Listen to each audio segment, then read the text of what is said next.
చూడండి ఫ్రెండ్స్, ఎలక మాడి మషి ఫ్రై అయిపోయినది. అది ఇప్పుడు బాగా తిన్నాడు. వచ్చింది అదే రోగము.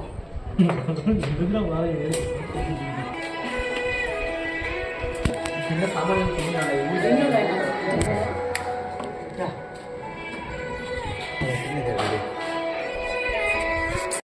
మొత్తం చెడిపా. సర్లే అది తీ చేతుల్లో చూపి అట చూపి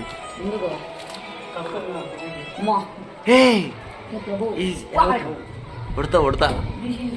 అయ్యో లోపల పడి